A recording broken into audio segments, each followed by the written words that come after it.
So good morning guys, this is the day second. आणि मी आवरले, आता आंघोळ वगैरे झाली माझी आणि मी थोडासा मेकअप पण केलाय. आय नो की चांगला नाही, पण केलंय मला जेवढं येते तेवढा. आणि आता मला जायचंय मंदिरामध्ये. ठीक आहे. सो इकडे आहे यात्रा, तुम्हाला जर माहीत असेल. सो आज घोडेगावची यात्रा आहे. सो मग मी आज तिकडे आले होते. मग आज मला जायचंय मंदिरामध्ये. सो मी मंदिरात जाण्यासाठी रेडी होत आहे. आणि रेडी झाल्यावरती तुम्हाला दाखवते इकडची यात्रा कशी भेटते, कशी असते. आणि तो मस्त मस्त मोठमोठे पाळणे पण आलेत, ते गोल गोल गोल गोल फिरतात ते. आणि बाय द वे, हे जे वॉच आहे हे मला रक्षाबंधनमध्ये भेटले, माझ्या भावाने दिले मला. दाखवू का? सी. सो काल मी राखी पण बांधली माझ्या भावांना. सो त्यांनी मला हे गिफ्ट दिलं. सो आफ्टर 2 hours मी झाले होते रेडी. मी साडी घातली होती. मला साडी घालता येत नाही आहे, तरी पण मी कशी तरी बघून वगैरे घातली होती. आणि मग आम्ही निघालो होतो मंदिरामध्ये जाण्यासाठी. आणि मेकअपही मीच केला होता, हेअरस्टाईल पण मीच केली होती. आणि एकदम मिनिमम ज्वेलरी वगैरे घालून मी निघाले होते. सो गाडी काढली आम्ही आणि मग निघालो होतो. सो ते जे टेम्पल आहे ते थोडंसं एक 10-15 मिनटं लांब आहे घरापासून. गाडी खूप लांब आम्ही पार्क केली होती आणि इकडं आम्ही एक 10 मिनटं अजून चालत आलो होतो. सो हे जे मंदिर आहे हे आहे हरिश्चंद्र महादेव मंदिर. सो इथे जर कोणी गेलं असेल तर कमेंटमध्ये सांगा. आणि हे जे मंदिर आहे इकडं आम्ही आलो होतो पाया वगैरे पडण्यासाठी. सो मग पाया पडलो आणि ह्यांचीच यात्रा असते जी वर्षातून एकदा येत असते. सो मग मी प्रत्येक वेळेस तर जात नाही, पण आत्ता योगायोग आला होता की रक्षाबंधनही होतं आणि मी घरी चालले होते. आणि त्याच्याच दुसऱ्या दिवशी यात्रा होती, म्हणूनसाठी मग मी ह्या यात्रेमध्ये जाऊ शकले. सो नंतर मग माझ्यासोबत हा पण आला होता. आणि मग आम्ही जिथे जिथे सगळीकडं जायचं होतं पाया पडायला, आम्ही तिकडे जाऊन आलो, व्यवस्थित आशीर्वाद वगैरे घेतला.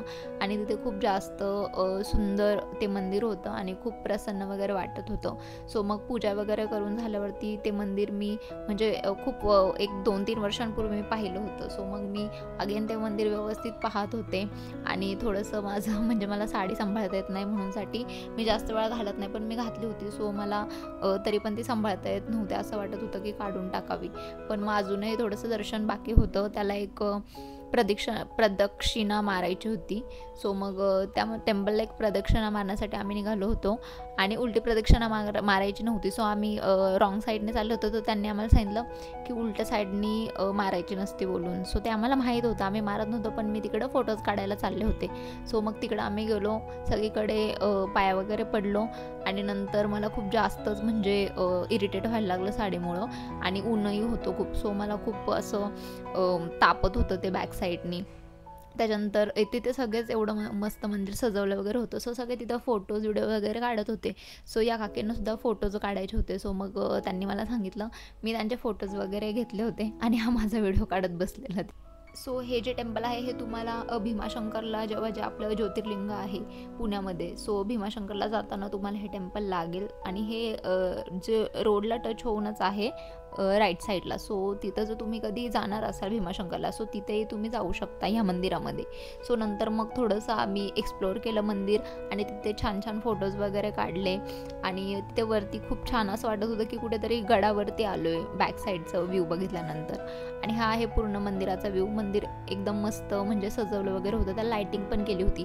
पण आम्ही थोडंसं म्हणजे लवकर आलो होतो, म्हणजे 3 वाजता आला. सो म्हणून सगळे लाईट्स वगैरे एवढं दिसत नव्हतं.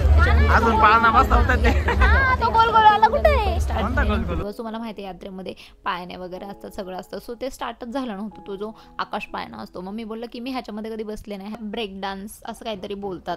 सो मग मी बोललं की ह्याच्यामधून एक राईड करूया.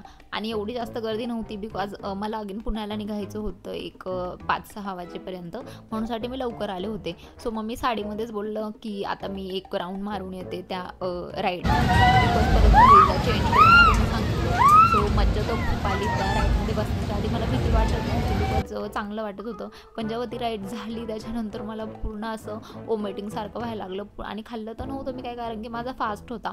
पण तरीसुद्धा मला एवढं मळमळायला लागलं, मला चालता पण येत नव्हतं. पूर्ण हेअर्स वगैरे पूर्ण खुलले होते माझे, गजरा एकीकडं उडला होता, हेअर बँड जे पण आहे, जो माझा रबर बँड होता, सगळं हे झालेलं. आणि मला चालता पण येत नव्हतं. थोडा वेळ मग मी तिकडं खाली येऊन बसले, थोडंसं पाणी वगैरे पिलं. आणि मग परत मग बोललं की जाऊया थोडंसं यात्रेमध्ये फिरूया. सो मी पाहत होते की काही घेण्याचं लायक आहे की नाही, पण हे सगळं छोट्या मुलांचं, जेव्हा आपण लहान असतो ना ते खेळणी वगैरे तेव्हाचं होतं. सो मग मला काही इंटरेस्ट नाही आला ते घेण्यासाठी. मग नंतर बोललं की आपण जाऊया मग, कारण की खूप जास्त ऊन होतं आणि डिहायड्रेट होत होतं. मग हा गाडी घेऊन आला, लगेच मी तिथेच उभं होते. सो मग आम्ही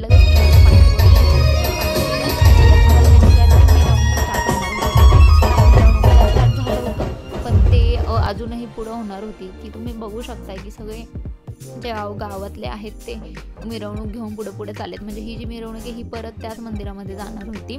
सो मग तेच मी पाहत पाहत थोडंसं उभे राहिले होते, बिकॉज चांगलं वाटत होतं, म्युझिक वगैरे होती तिथे आणि मी ते पाहत खूप वेळ झाला होता आणि ही मिरवणूक चालूच होती. आणि त्याच्यानंतर मग मी घरीच होते आणि 5 वाजले होते.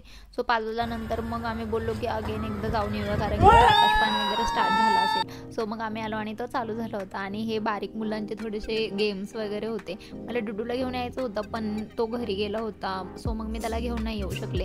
सो मी तर नव्हते बसले या पाण्यामध्ये, हा बसला होता. काहीच आता झाली नाईट आणि आम्ही चाललो रिटर्न पुण्याला. पण त्याच्या आधी थोडंसं पाणीपुरी खाऊन जायचं होतं आम्हाला, म्हणून आम्ही इकडे थांबलोय. सो मला आवरता खूप जास्त लेट झालं होतं, लिटरली 10 वाजले होते. सो मग मी निघाले होते आणि मग मला आठवलं की मला इकडची पाणीपुरी खायची होती, बिकॉज खूप वर्ष झाले होते मी पाणीपुरी खाल्ली ही आज साईडची. सो मग ही पाणीपुरी मी कॉलेज टाईमला खायची पाहिजे. सो मग बोललं की एकदा टेस्ट करून जाऊया. मग आम्ही दोघं पण बसतो एकदम आणि त्यांना बोललं की खूप पाणीपुरी द्या बोलून. सो आम्ही टेस्ट करत होतो पाणीपुरी कशी. सो तिची टेस्ट तशीच होती जशी आम्ही आधी खायचो, ठीक आहे. सो नंतर मग आम्ही पाणीपुरी वगैरे खाल्ली आणि मग अगेन आम्हाला 3 तासाचा प्रवास होता. सो मग आम्ही निघालो होतो आणि मध्ये मग पेट्रोल भरायला थांबलो होतो. तिकडे एक पेट्रोल पंप आहे, तिकडे आम्ही पेट्रोल भरलं आणि मग अगेन निघालो. सो तिथे थोडासा काहीतरी इश्यू झाला होता ॲक्च्युली, त्याच्यावरती काहीतरी डिस्काउंटचं होतं, ते पॉईंटमध्ये लिहिलं होतं, असं काय ते झालेलं. सो ते पूर्ण कन्फर्म होऊसपर्यंत मी पेमेंटच करत नाही आहे, म्हणजे केलंच नव्हतं, बिकॉज एखादी गोष्ट जोपर्यंत मला क्लिअर होत नाही आहे ना, सो तोपर्यंत मी पुढं प्रोसेस करत नाही, म्हणजे हे मी शिकली आहे. सो जर कोणी असेल तर जोपर्यंत एखादी समोरची गोष्ट तुम्हाला पूर्ण समजत नाही, अंडरस्टँड होत नाही ना, सो प्लीज ती प्रोसेस करू नका. सो जेव्हा ती जी पेमेंटची प्रोसिजर आहे, बिकॉज हे नवीन पेट्रोल पंप तुम्हाला दिसत असेल जिओचं, या पेट्रोल पंपवरती आम्ही कधीच येत नाही 4 व्हीलरसाठी या फिर 2 व्हीलरसाठी पण.